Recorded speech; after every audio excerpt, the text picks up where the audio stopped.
Captain Jake Morrison stood on the bridge of his ship and looked at the stars. The year was 2387, and humans had built homes on 17 different worlds. His ship, the UES Defiance, was exploring new places where humans might live someday. Jake had been a ship captain for 15 years. He was 42 years old, with gray hair and calm blue eyes.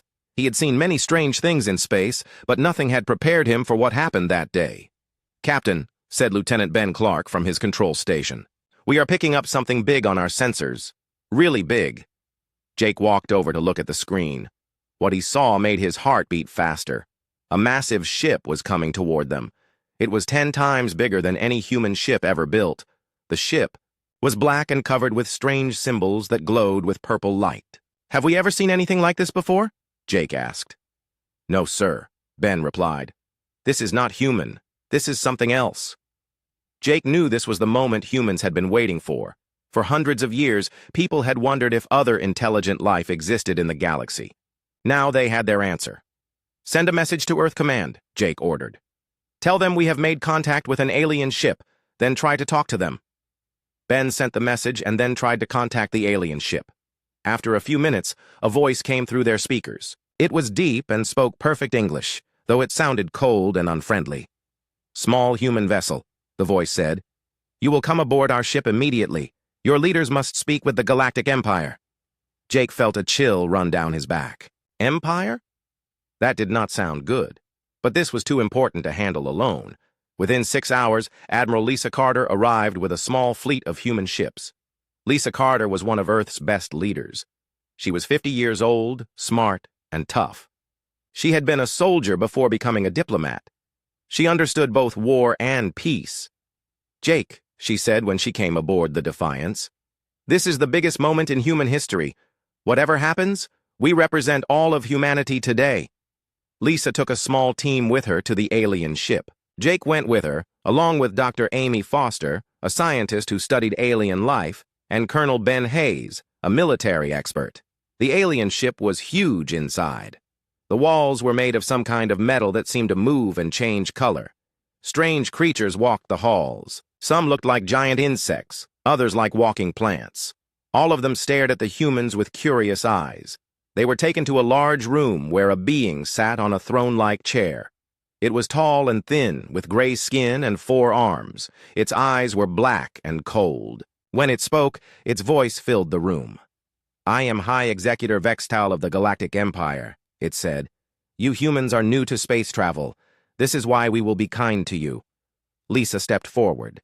She was not afraid, even though the alien was twice her size. "I am Admiral Lisa Carter, representing Earth and all human colonies. We are pleased to meet you." Vextal made a sound that might have been laughter, but it was not friendly. "Pleased? You should be grateful. The Empire has ruled this galaxy for 10,000 years. We have brought order to thousands of worlds and millions of species." "That sounds impressive," Lisa said carefully. "What does this mean for humanity?" "It means you will join the Empire," Vextal replied. "You will pay tribute to us. You will follow our laws. You will allow us to build bases in your space. In return, we will protect you and let you live." The room became very quiet. Lisa looked at her team, then back at Vextal. "What if we choose not to join?"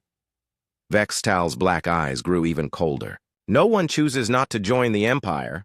No one has ever been strong enough to refuse us." "Well," Lisa said with a small smile, "there is a first time for everything. We appreciate your offer, but humanity prefers to remain independent." The alien leader stood up quickly. His forearms moved in angry gestures. "You do not understand, small human. This is not a request. This is how things are done. Every species joins the Empire. Every species pays tribute. Every species obeys." "Every species but one," Lisa said firmly. "Humanity chooses freedom." Vextal made a signal with one of his hands. The room's walls became transparent, showing space outside. Far away, they could see a small moon orbiting a nearby planet. "Watch," Vextal commanded. The alien ship fired a massive beam of energy. The moon exploded in a flash of light and became nothing but floating rocks. The power was beyond anything humans had ever seen. This is what happens to those who refuse the Empire. Vextal said. Your choice is simple. Join us, or your worlds will suffer the same fate. Lisa watched the floating rocks that had once been a moon. Then she turned back to Vextal with a calm expression. That was impressive, she said. Now let us show you something.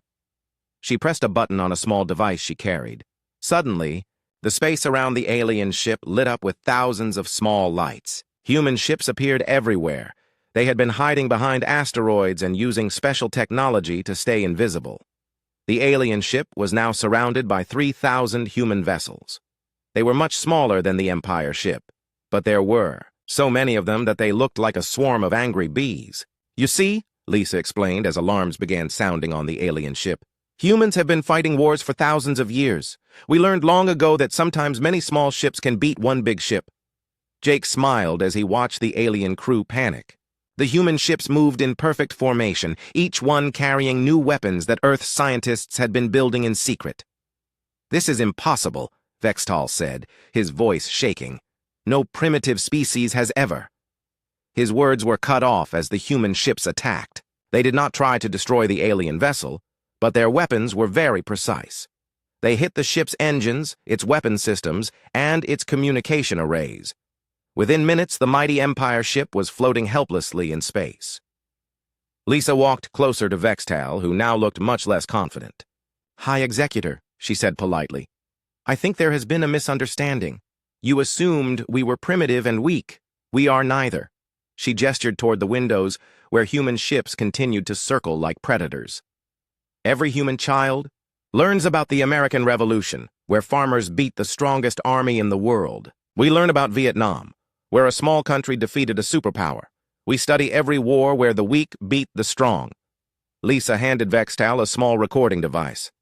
Please take this message back to your empire. Earth appreciates the introduction, but we decline membership in your empire. Consider this your only warning. Human space is off limits to the Galactic Empire. The alien leader took the device with shaking hands. This is not over, human. The Empire has destroyed civilizations far stronger than yours. Maybe, Lisa said with another smile, but those civilizations were not human. You have made one mistake today, Vextal. You have shown us that you can be beaten. And if you can be beaten once, you can be beaten again. As the human team prepared to leave the alien ship, Lisa turned back one more time. Tell your Emperor something for me. Tell him that Earth declares the Galactic Empire is forbidden from entering Terran space. If you come in peace, we will talk. If you come in war, we will fight. And humans have never lost a war we were determined to win. The alien ship limped away into deep space, carrying news that would shock the entire Galactic Empire. For the first time in 10,000 years, someone had said no to them and lived to tell about it. Jake stood on his bridge and watched the alien ship disappear. Admiral, he said to Lisa, do you think they will come back? Lisa looked at the stars and nodded slowly. Oh yes, Jake. They will definitely come back. And when they do, they will bring everything they have. Will we be ready? Jake asked. Lisa smiled, but her eyes were serious. We will be ready, because now they know what we know. What is that? That humans do not surrender. Ever. 6 months after the first meeting with the aliens, everything changed. The morning started like any other day on New Boston Colony in the Alpha Centauri system. People went to work, children went to school, and life was normal. Colonel Ben Hayes was drinking his morning coffee when the alarms started screaming. He was the military commander for the colony, a tough man with 20 years of fighting experience. His grandfather had fought in Earth's old wars and taught Ben many lessons about warfare. "Sir," shouted Sergeant Lisa Park as she ran into his office. "We have 200 alien ships coming toward the colony. They will be here in 4 hours. Ben dropped his coffee cup. 200 ships. The first alien ship had been scary enough.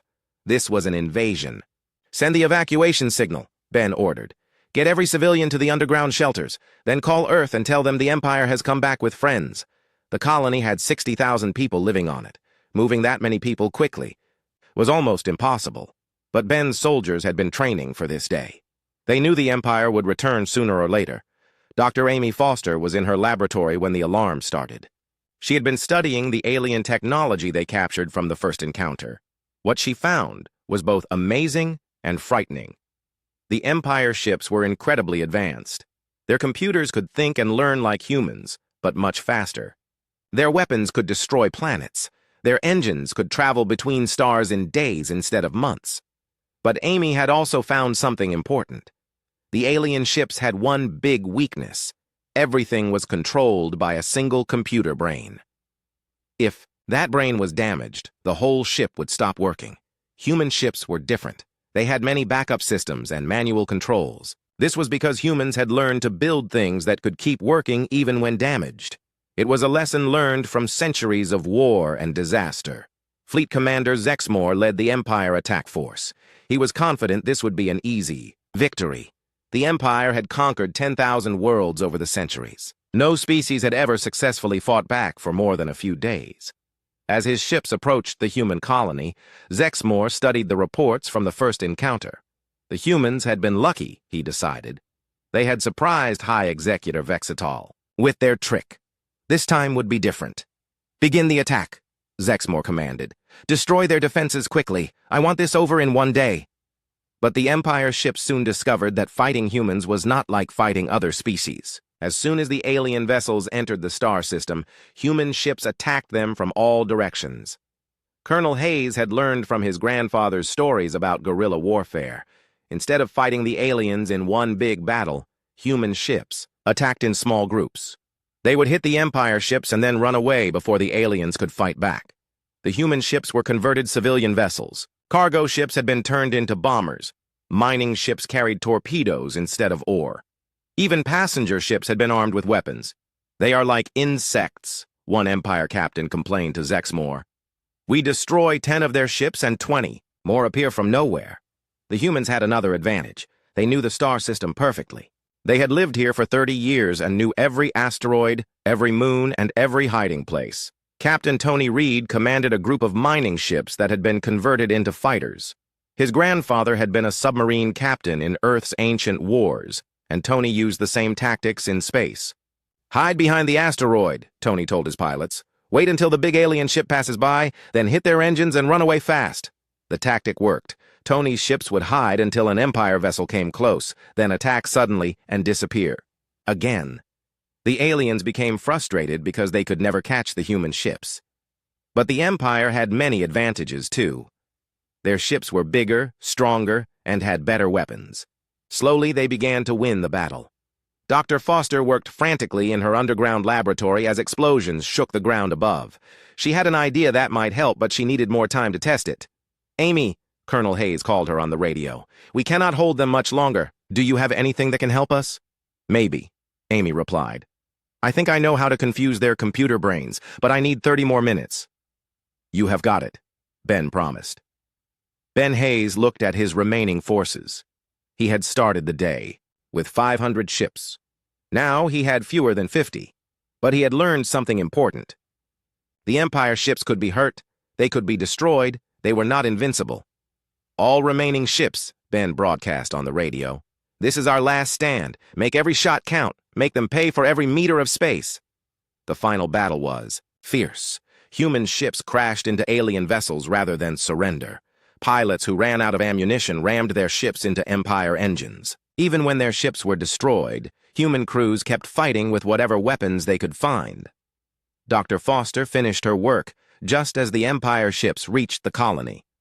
She had created a computer virus that could attack the alien ship, Brains.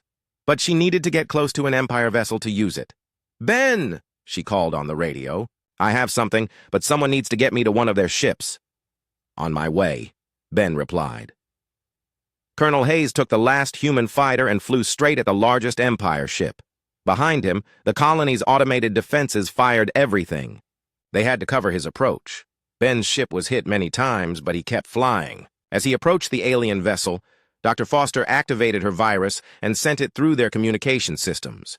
The effect was immediate. The Empire ship's lights went out. Its weapons stopped firing. It began to drift helplessly in space. "It worked!" Amy shouted. "The virus is spreading to other ships through their communication network."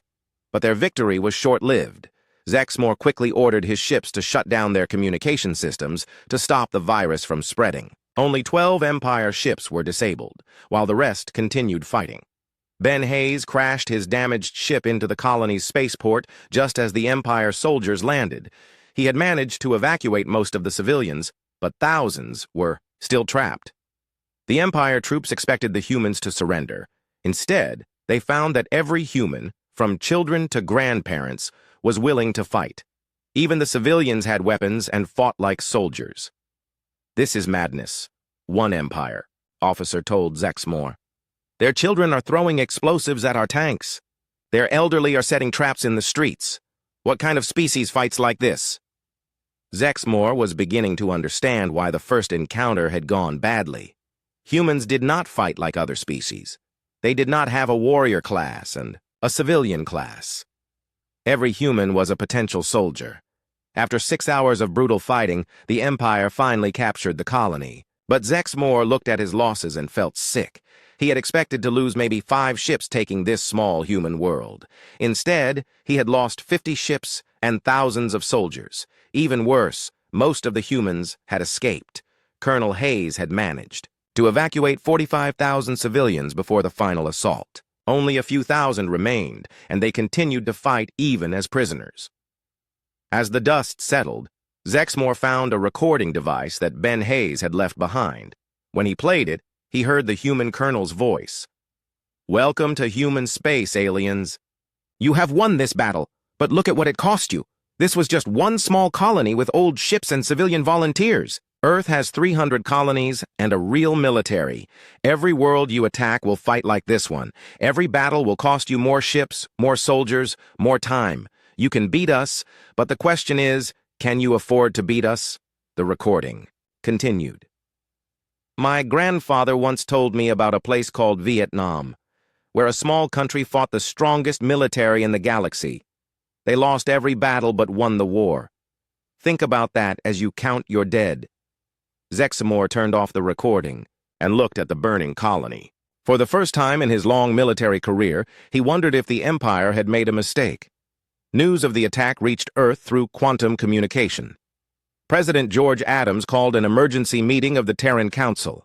Representatives from all human worlds gathered to hear the report.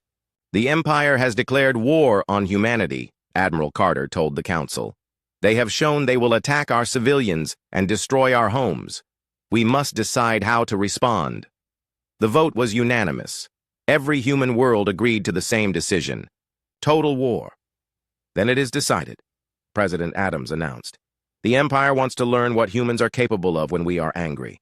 They are about to get a very painful education." General Ray Parker stood up at the meeting. He was in charge of Earth's military production. "Mr. President, I need permission to begin the great work." "What is the great work?" someone asked. Ray smiled grimly. "We are going to turn every human world into a fortress. We are going to build weapons the Empire has never seen. We are going to show them that attacking Earth was the worst mistake in galactic history." As the meeting ended, Admiral Carter looked out at the stars. Somewhere out there, the Empire was celebrating their victory at New Boston Colony. They thought they had taught humanity a lesson about the price of defying them. They were wrong. They had just taught humanity something far more dangerous, that the Empire could bleed, and if the Empire could bleed, it could die. The news of New Boston Colony's fall spread across human space like wildfire. But instead of fear, it created something the Galactic Empire had never seen before: an entire species preparing for total war. General Ray Parker stood in the command center on Mars, looking at screens that showed activity across the solar system. Every human world was working day and night on what they called the Great Work. It was the largest military project in human history. Ray was 60 years old and had been planning for this day since the first alien contact. He understood that humans could not beat the Empire with bigger ships or better technology. They would have to be smarter, faster, and more determined. "General," said Colonel Susan Brooks, his chief engineer, "the asteroid belt conversion is ahead of schedule. We have turned 50,000 asteroids into weapon platforms." Ray nodded with satisfaction. The plan was simple but effective. If the Empire wanted to attack human worlds, they would have to fly through fields of armed asteroids. Each one was controlled by human operators and packed with explosives. Susan Brooks had been working without sleep for 3 months. She was 35 years old and had designed most of Earth's space defenses. Her job was to turn peaceful mining operations into military weapons. "The asteroids are just the beginning," Susan explained to Ray. "We have also put weapons on every moon, every space station, and every piece of floating metal in human space. When the Empire comes back, they will face millions of targets instead of dozens." Meanwhile, on Earth's moon, Captain Nick Carter was training a new kind of soldier. Nick was Admiral Carter's younger brother and had studied military history his whole life. He specialized in what humans called asymmetric warfare, using small forces to beat larger enemies. "Listen carefully," Nick told his trainees. "The Empire has bigger ships and better technology, but they think like conquerors, not like survivors. We think like survivors." Nick's soldiers were learning tactics that humans had used for thousands of years. They studied how ancient Greek warriors had defeated much larger armies. They learned how American colonists had beaten the British Empire. They practiced techniques that Vietnamese fighters had used against modern armies. "The Spartan protocol," Nick explained, "means that sometimes we sacrifice entire fleets to damage the enemy. 100 human ships might die to destroy 10 Empire vessels. That sounds terrible, but it is actually a victory." The trainees looked confused. "How could losing more ships be a victory?" "Because," Nick continued, "the Empire has millions of ships, but they cannot replace them quickly. Every ship they lose weakens them. Every ship we lose makes us more determined. We can build new ships faster than they can, and we fight harder than they do." Dr. Amy Foster had been busy too.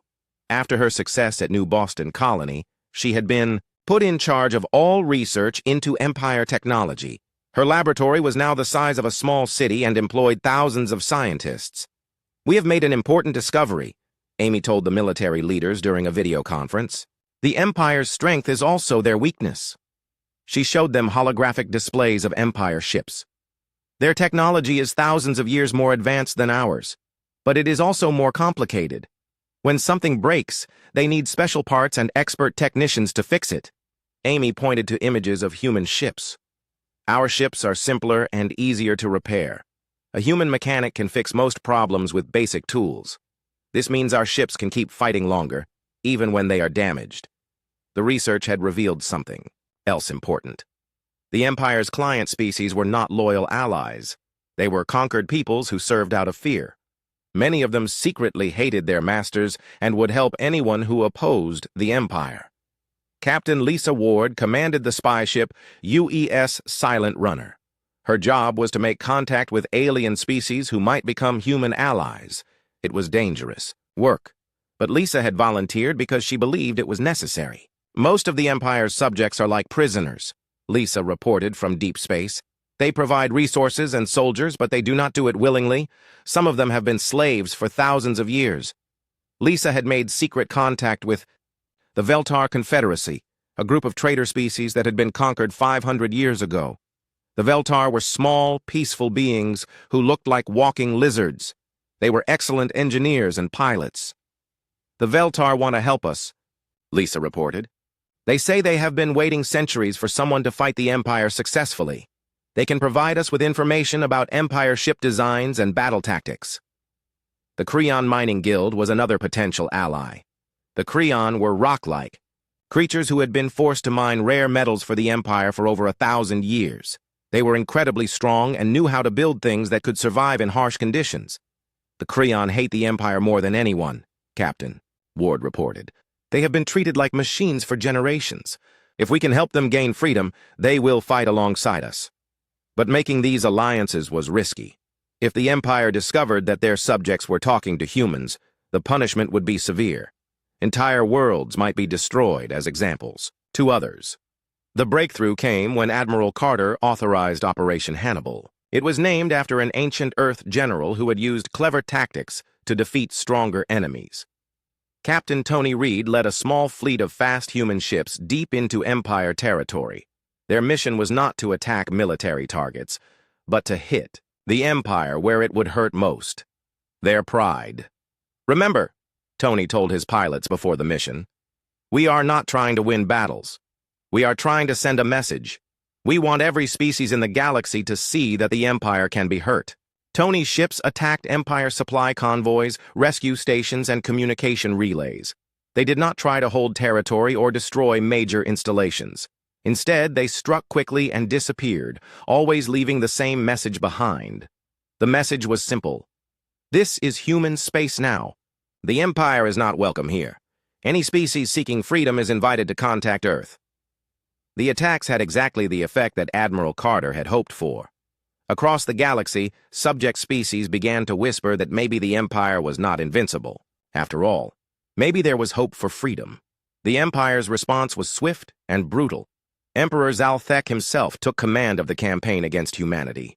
He was the ruler of the oldest and most powerful civilization in the galaxy, and he had never been challenged like this before. "Bring me High Executor Vextal," the Emperor commanded. Vextal was the alien leader who had first met the humans. He had been disgraced after his defeat and sent to command a prison world. "My Emperor," Vextal said when he arrived. "How may I serve?" "You will tell me everything about these humans," the Emperor replied. "I want to understand how such primitive creatures have caused so much trouble." Vextal had spent months studying human history and culture. What he had learned frightened him. "My Emperor, humans are not like other species. They have never lived in peace. Their entire history is one long story of war, rebellion, and resistance." The Emperor listened as Vextal explained human warfare. He learned about Earth's world wars, where entire continents had fought for years. He discovered that humans had created weapons capable of destroying their own planet, but had chosen not to use them. "They do not fight for territory or resources," Vextal continued. "They fight for ideas. They fight for concepts like freedom and independence. This makes them more dangerous than any species we have ever faced." "Nonsense," the Emperor replied. "No species can resist the Empire forever. We will simply use more force." But privately, Emperor Zalthek was worried. In 10,000 years of rule, no species had ever inspired others to rebel. The humans were doing something that should have been impossible. They were winning hearts and minds across the galaxy. The Emperor's fears were confirmed when news arrived from across the Empire. The Veltar Confederacy had stopped sending tribute. The Creon Mining Guild had ceased all operations. 12 other species had declared independence and were asking humans for help. "This cannot continue," the Emperor told his war council. "If we do not stop the humans soon, the entire Empire will collapse. Every subject species will think they can rebel against us." Fleet Admiral Tordek, the Empire's greatest military commander, stepped forward. "My Emperor, I request permission to assemble the Grand Armada. We will take 2,000 ships and destroy the human homeworld. Once Earth is gone, the rebellion will end." The Emperor nodded grimly. "Do it. I want every ship we can spare. I want weapons that can burn entire continents. I want the humans to serve as an example to the galaxy for the next 1,000 years." As preparations began for the largest military operation in galactic history, humans continued their own preparations. The great work was nearly complete. Every human world was now a fortress. Every human citizen was trained to fight Admiral Carter, stood in Earth's command center, and watched the final preparations. She knew the Empire would come with everything they had. She also knew that humanity was as ready as it could be. "Admiral," General Parker called her on the communication system. "We are receiving reports that the Empire is moving their main fleet toward our space. Intelligence estimates they have over 2,000 ships." Admiral Carter nodded. She had expected this. "How long until they arrive?" 3 weeks, General Parker replied. The war between humanity and the Galactic Empire grew beyond anything either side had expected. What started as a conflict over one species' independence had become a galaxy-wide revolution that would change everything.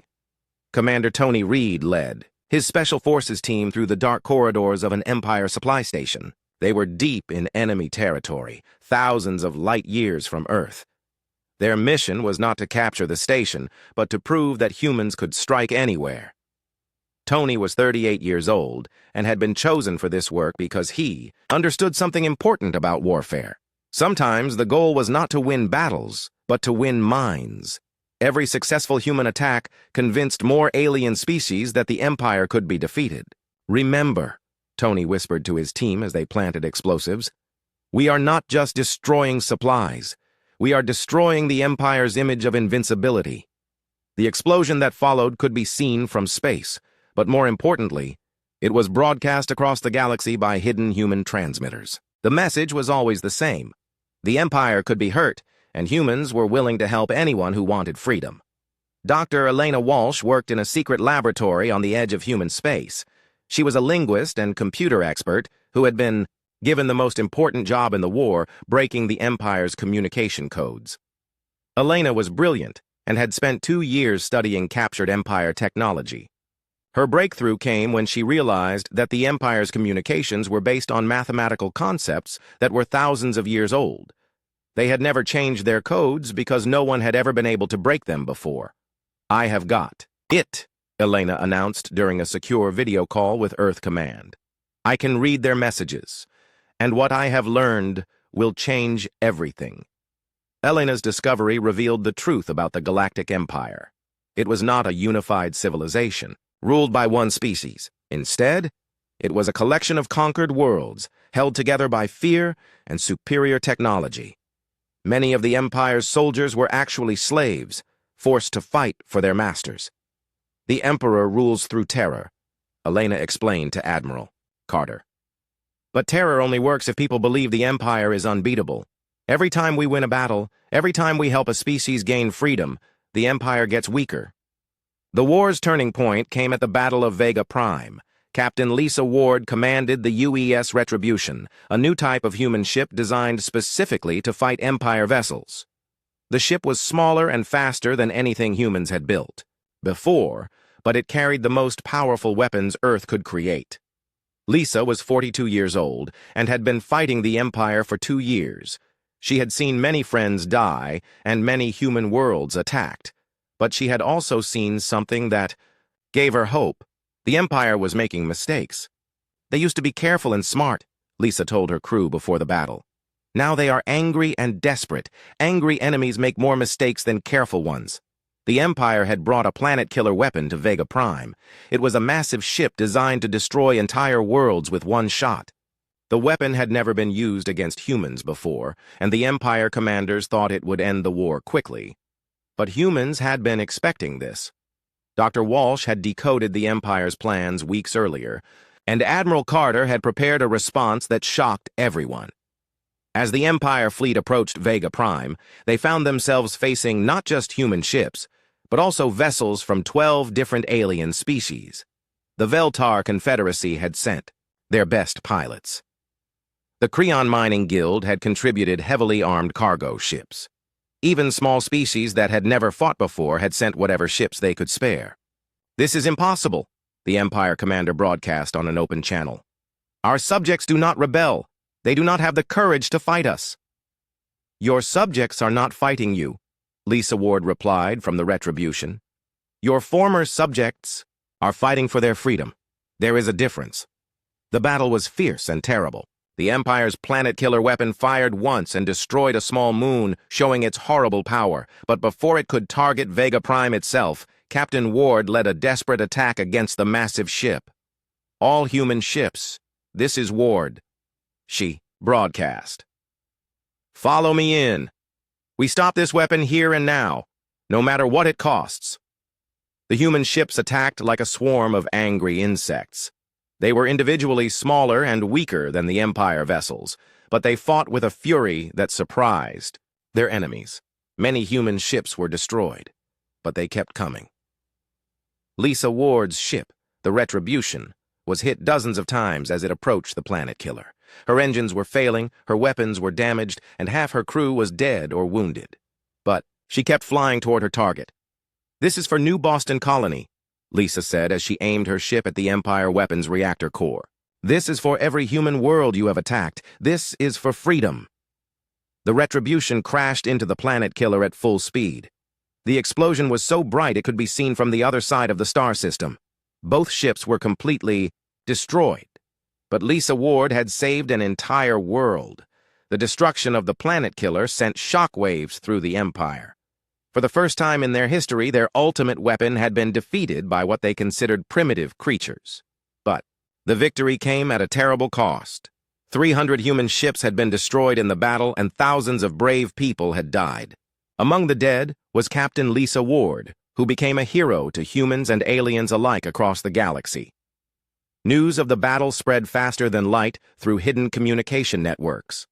On worlds throughout the Empire, subject species began to openly rebel. They had seen that the Empire could be beaten, and they wanted their own freedom.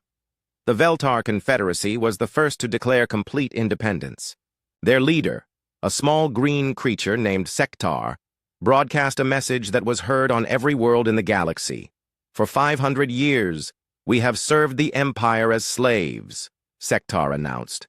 We built their ships, repaired their weapons, and died in their wars. Today, inspired by the courage of humanity, we choose freedom over slavery. The Cryon Mining Guild followed within days. These massive rock-like beings had been treated like machines for over 1,000 years. Their rebellion was swift and devastating. They simply stopped mining the rare metals that the Empire needed for their advanced technology. Let the Empire dig their own holes, declared Gronder, the Cryon leader. We will no longer be their tools. Within weeks, 12 species had declared independence. Within months, the number grew to 50. The Empire found itself fighting wars on hundreds of worlds as their former subjects demanded freedom. Emperor Zalthek watched his empire crumble from his throne on the capital world. He was the most powerful being in the galaxy, but for the first time in his long life he felt afraid. How is this possible? The Emperor demanded of his advisors. We have ruled for 10,000 years. No species has ever successfully rebelled against us before. High Executor Vextal, who had become the Emperor's expert on human warfare, tried to explain. My Emperor, humans fight differently than other species. They do not just fight for themselves, they fight for ideas that spread to others. Ideas? The Emperor said with contempt. Ideas cannot destroy ships or conquer worlds, but ideas can inspire others to fight, Vextal replied. And when many species fight together, they become stronger than any one empire. The Emperor's response was predictable and terrible. He ordered the complete destruction of 3 rebel worlds as an example to others. Entire planets were burned from space, killing billions of innocent beings. But instead of frightening the rebels into submission, the massacres only made them more determined to fight. The destroyed worlds became symbols of the Empire's evil, and more species joined the rebellion. Commander Tony Reed received new orders from Earth Command. Instead of attacking Empire military targets, human special forces would now focus on rescuing civilians from worlds threatened by the Empire's revenge. Our mission has changed, Tony told his team as they prepared for another dangerous operation. We are no longer just fighting a war. We are saving lives and preserving hope. Tony's teams began appearing on doomed worlds just before Empire attacks. They would evacuate as many civilians as possible and transport them to safe worlds controlled by the rebellion. It was dangerous work, but it saved millions of lives. Dr. Elena Walsh made another important discovery while studying Empire communications. The Empire's fleet was having serious supply problems. With so many worlds in rebellion, they could not get the resources they needed to maintain their ships. They are running out of fuel, spare parts, and even food, Elena reported to Admiral Carter. The rebellion is strangling them slowly but surely. But Elena also discovered something frightening. The Empire was gathering their remaining forces for one massive attack. They were bringing together the largest fleet in galactic history to attack Earth itself. 2,000 ships, Elena told the Admiral, led by the Emperor himself. They plan to destroy Earth and end the rebellion once and for all. Admiral Carter received the news with calm determination. She had been expecting this moment since the war began. How long do we have? 3 weeks, Elena replied. The final battle began at dawn on a Tuesday morning. Admiral Jake Morrison stood on the bridge of his flagship, the UES Defiance, and watched as 2,000 Empire ships appeared at the edge of the solar system. It was the largest fleet ever, assembled in galactic history, led by Emperor Zalthek himself. Jake was now 50 years old and had been fighting the Empire for 3 years. He had seen human colonies burned and friends die in battle. But he had also seen something amazing, an entire galaxy learning to fight for freedom. "Admiral," reported Lieutenant Ben Clark from his sensor station, "the Empire fleet is moving toward Earth in battle formation. The Emperor's ship is in the center, protected by 500 heavy cruisers." Jake nodded and looked at his own forces. The human fleet had grown to 800 ships, but they were supported by vessels from 60 different alien species. Veltar fighters, Cryon heavy cruisers, and ships from dozens of worlds that had declared independence from the Empire. "Open a channel to all ships," Jake commanded. "This is Admiral Morrison to all vessels defending Earth. Today we fight not just for humanity, but for the freedom of every species in the galaxy. Make every shot count." Emperor Zalthek sat on the bridge of his flagship, the Eternal Dominion, and studied the defensive fleet around Earth. He was ancient and had ruled the galaxy for over 1,000 years. No enemy had ever seriously threatened his empire before. These humans appeared.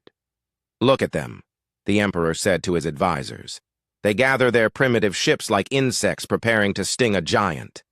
Do they truly believe they can defeat the might of the Empire?" High Executor Vextall stood nearby, studying the sensor readings. He had learned to respect human tactics over the past 3 years. "My Emperor, I count over 2,000 defending ships. Many are from our former subject species." "Former subjects?" The Emperor's voice grew cold. "They are rebels who will be punished after we destroy the humans. Begin the attack." The Empire fleet moved forward like a wall of death. Their ships were massive and powerful, armed with weapons that could destroy planets. But as they approached Earth, they encountered the first of humanity's surprises. The asteroid belt had been completely converted into a defensive network. 50,000 asteroids had been armed with weapons and turned into automated fortresses. As the Empire ships entered the belt, explosions erupted everywhere. "What is this?" Emperor Zalthek demanded as his ships began taking damage. "How can rocks fight back?" Captain Paul Martinez commanded one of the asteroid defense platforms. He was 35 years old and had volunteered for the most dangerous job in the solar system. His platform was built inside a large asteroid and armed with the most powerful human weapons. "Empire ships entering Sector 7, Paul reported to Fleet Command. "Beginning attack run." Paul's asteroid opened fire along with hundreds of others. The Empire ships were much larger and stronger, but they were also slower and could not dodge effectively in the crowded asteroid field. The first phase of the battle lasted 6 hours. The Empire fleet fought their way through the asteroid defenses, destroying thousands of the automated platforms. But the cost was higher than they had expected. They lost over 100 ships before reaching clear space near Earth. "Impossible," the Emperor muttered as he watched the casualty reports. "We should have lost no more than 10 ships clearing those defenses." But the asteroid belt had only been the beginning. As the Empire fleet approached Earth, they found themselves facing something unprecedented: a united galaxy fighting for freedom. Admiral Morrison gave the order to attack. The defending fleet moved forward in perfect coordination. Human ships worked alongside Veltar fighters and Cryon cruisers. Species that had been enemies for centuries now fought side by side against their common oppressor. The battle was unlike anything in galactic history. The Empire ships were individually more powerful, but the defending fleet fought with a desperation and unity that surprised their enemies. Captain Susan Brooks commanded a squadron of human fighters that had been converted from civilian cargo ships. Her job was to protect the larger ships from Empire fighters. It was dangerous work, but Susan had volunteered because she believed in what they were fighting for. "Remember," Susan told her pilots over the radio, "we are not trying to survive this battle. We are trying to win it. Every Empire ship we destroy is one less ship threatening our families." Susan's fighters attacked like angry bees, swarming around the massive Empire vessels and striking at their weak points. Many human ships were destroyed, but they inflicted terrible damage on their enemies. Dr. Amy Foster worked frantically in Earth's underground command center. She had discovered a way to disrupt the Empire's communication networks using the computer virus she had developed 3 years earlier. "If I can get close enough to their flagship," Amy told Admiral Morrison over the radio, "I can shut down their entire fleet's coordination system." "Too dangerous," Morrison replied. "The Emperor's ship is protected by hundreds of vessels." "It is our only chance," Amy insisted. Without their communications, the Empire ships will have to fight individually instead of as a coordinated fleet. Morrison made a decision that would change the course of the battle. He authorized a desperate mission to get Dr. Foster close to the Emperor's flagship. Captain Tony Reed volunteered to lead the mission. He took 50 of the fastest human ships and flew straight toward the center of the Empire fleet. It was a suicide mission, but Tony believed it was necessary. "All ships, this is Reed," he broadcast as his squadron raced toward the Emperor's ship. "We are going to punch a hole in their defenses. Dr. Foster gets one chance to upload her virus. Make it count." Tony's ships fought their way through waves of Empire fighters. Most of them were destroyed, but they cleared a path for Dr. Foster's ship to reach the Emperor's flagship. Amy's ship was hit many times as it approached the Eternal Dominion. Her engines were failing and her weapons were destroyed, but she managed to get close enough to transmit her virus into the Empire ship's communication system. The effect was immediate and devastating. The Emperor's ship lost contact with the rest of the fleet. Without coordination, the Empire ships began fighting as individuals instead of as a unified force. "Impossible!" Emperor Zalthek shouted as his communications went dead. "How can these primitives disrupt our technology?" But the humans had one more surprise waiting. As the Empire fleet struggled with their communication problems, a new fleet appeared at the edge of the solar system. It was led by Captain Lisa Ward's sister, Commander Carol Ward, who had survived the destruction of Vega Prime. "This is Commander Ward to all defending forces," Carol broadcast. "We bring reinforcements from the free worlds, 1,000 ships ready to fight for freedom." The reinforcement fleet included vessels from over 100 species that had declared independence from the Empire. It was the largest Allied fleet in galactic history, and it attacked the Empire ships from behind. Emperor Zalthek found himself trapped between two enemy fleets. His ships were individually more powerful, but they were outnumbered and outmaneuvered. For the first time in his long life, he faced the possibility of defeat. "My Emperor," High Executor Vextal reported, "we are taking heavy casualties. Perhaps we should retreat and regroup." "Never!" the Emperor roared. "The Empire does not retreat from primitives." But even as the Emperor spoke, more bad news arrived. Across the galaxy, the Empire's remaining territories were erupting in rebellion. Species that had been enslaved for thousands of years were rising up and declaring independence. "My Emperor," another advisor reported with terror in his voice, "we are receiving reports of rebellions on over 300 worlds. Our garrison fleets are under attack everywhere." The Emperor finally understood what the humans had done. They had not just defeated his fleet, they had inspired an entire galaxy to rebel against tyranny. The turning point of the battle came when Captain Paul Martinez made a desperate decision. His asteroid fortress was nearly destroyed, but he had one weapon left, the asteroid itself.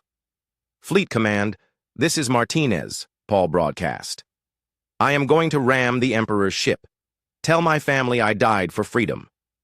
Paul activated his asteroids, engines, and flew directly at the Eternal Dominion. The massive rock, moving at tremendous speed, crashed into the Emperor's flagship.